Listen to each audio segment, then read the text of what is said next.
Dios os bendiga mucho, iglesia. Saludaros y daros un fuerte abrazo.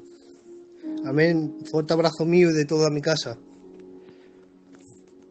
Deciros en esta tarde, el Señor ponía en mi corazón en compartirlos unas palabras sobre el capítulo 12 y el 13 de Génesis. En el capítulo 12, Dios llama a Abraham y le hace una promesa que le hace cambiar el rumbo de su vida, una promesa que le hace encaminarse a una tierra desconocida que Dios le indica. Pero para poder entender primero el porqué de su obediencia, el porqué de su viaje, tenemos que saber primero qué es lo que significa esa promesa que Dios le había hecho a Abraham. Amén.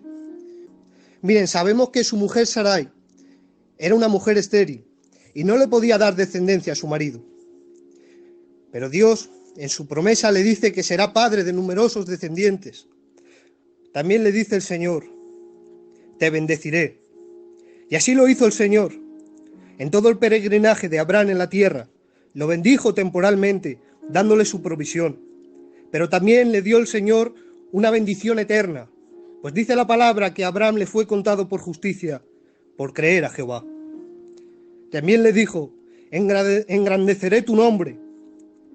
Aquí, iglesia, vemos el reconocimiento a todos los que obedecen y honran su palabra. También le dijo: serán benditas en ti todas las familias de la tierra. Esta es la gran promesa del Evangelio, cumplida en la simiente de Abraham. Él fue el instrumento que usó Dios para traer a Jesús al mundo a través de su simiente. Y así el Evangelio llega a nuestras vidas a través de esta promesa, no solo a los judíos, sino también a los gentiles y extranjeros.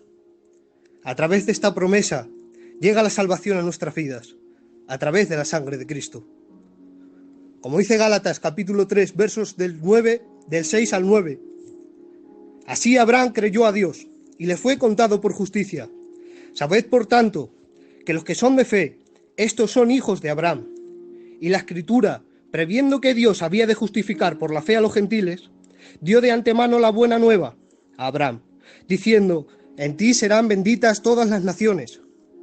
De modo que los que son de la fe son bendecidos con el creyente Abraham. Con esta promesa del Señor Abraham también comienza la cuarta dispensación, la de la promesa. Así se dejaba atrás la del gobierno humano, y aquí empieza el pacto de Dios con Abraham, que parte del capítulo 12 y se va confirmando y ampliando a lo largo del libro del Génesis. Bien, pues ahora que entendemos y sabemos el peso y la importancia que tenía esta promesa del Señor Abraham, ahora podemos entender por qué Abraham abrazó esta promesa con su fe, amén. Con esa fe que le hizo obedecer y le hizo poner su mirada continuamente en la promesa que Dios le había hecho. Y así Abraham tomó rumbo a Canaán, una tierra desconocida. El viaje de Abraham a Canaán comenzó desde Ur de los Caldeos hasta Harán. Desde allí se dirigió a Siquem, atravesando más de 400 kilómetros de desierto. Y en Siquem levantó a Abraham un altar a Jehová. Y de allí se dirigió a Betel, donde también levantó altar al Señor. Fue un viaje muy duro el que hizo Abraham, pero él, como peregrino en tierra extranjera, anduvo con su mirada puesta en la promesa sin titubear. Así lo hizo, hasta que en aquellos tiempos de peregrinaje de Abraham vino un hambre muy grande a la tierra. Un hambre tan grande que le hizo extraviarse de su camino y dejó de poner su mirada en la promesa de Dios. Ya no le importó el largo trayecto que llevaba recorrido y cómo el Señor lo protegía y lo guardaba. Abraham, el padre de la fe, el gran patriarca, a través de la aflicción que vino en este tiempo a la tierra, se apartó de Dios. Su mirada ya no fue puesta en la promesa y descendió a Egipto, que representa el mundo y el pecado, para ir en busca de pan y riquezas de las que carecía en ese tiempo por tal hambruna que había. Y dejó a Abraham Betel, que significa y es la casa de Dios, por descender a Egipto. Dice la palabra que al encontrarse él justo a la entrada de Egipto, junto a su esposa Sarai, le vino un pensamiento a su mente que trastornó sus principios, sus valores y le hizo perder su dignidad. Este pensamiento de temor lo llevó a cabo y le dijo a su mujer: Sarai, he aquí conozco que eres una mujer hermosa, y cuando te vean los egipcios dirán que eres mi mujer, y así me matarán, y a ti te dejarán vivir. Di entonces que eres mi hermana para que viva mi alma.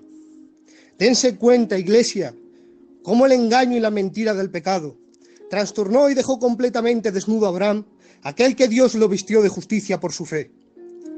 Abraham entró en Egipto, y entrando en Egipto, amén, estuvo allí por un tiempo. Y fíjense que en todo ese tiempo que Abraham estuvo en Egipto, hay algo que llama muchísimo la atención. Ustedes lo pueden leer, iglesia, está en el capítulo 12 del Génesis. Si ustedes se fijan en todo el transcurso que Abraham estuvo en Egipto, no vamos a encontrar que Abraham levantara ni un solo altar para Dios. Ninguno. El altar representaba la oración, la intimidad, la adoración, para recordar continuamente la promesa que Dios le hizo. En la prueba, en la aflicción, Abraham abandonó la promesa de Dios. Déjame decirte en esta tarde, iglesia, que venga lo que venga a tu vida, no te desvíes del camino, no desvíes tu mirada de la promesa de Dios, no dejes de levantar un altar de adoración en cada etapa de tu vida. Sigue luchando, sigue hacia adelante, no te detengas, no te alejes de la casa del Padre. En Egipto solo hay muerte. Las riquezas que te ofrece el mundo no podrán satisfacer la necesidad que hay en tu alma, no te darán reposo, no te darán la paz, esa paz que tu alma necesita. Él dijo: mi paz os doy, mi paz os dejo, pero no como el mundo la da, sino como yo la doy. Hermanos, de todo esto Abraham se dio cuenta, supo lo que hizo, y dice la palabra que ahora Abraham, el gran patriarca, derrotado por el pecado, se arrepintió de lo que hizo y salió de Egipto, y comenzó a remontar camino. Dice la palabra que volvió por sus jornadas, volvió por sus antiguos caminos, regresó a la senda antigua, amén, y tomó rumbo a Betel. Volvió a la casa de Dios, y dice la palabra que lo primero que hizo Abraham fue dirigirse al lugar del altar que antes él había levantado allí. Y dice la palabra: e invocó allí Abraham el nombre de Jehová. Gloria tenga Dios. Iglesia, no caigas en el error de Abraham. A su propia simiente, a Isaac, su hijo, también le pasó lo mismo que a su padre. Vino un hambre también a la tierra en el capítulo 26 del Génesis, y iba a hacer lo mismo que su padre, iba a descender a Egipto, pero Dios, menos mal que se le apareció, y le dijo: Isaac, no desciendas a Egipto, confía en mí, habita en la tierra que yo te diga como forastero y extranjero, amén, y yo estaré contigo. En esta tierra, iglesia, somos extranjeros.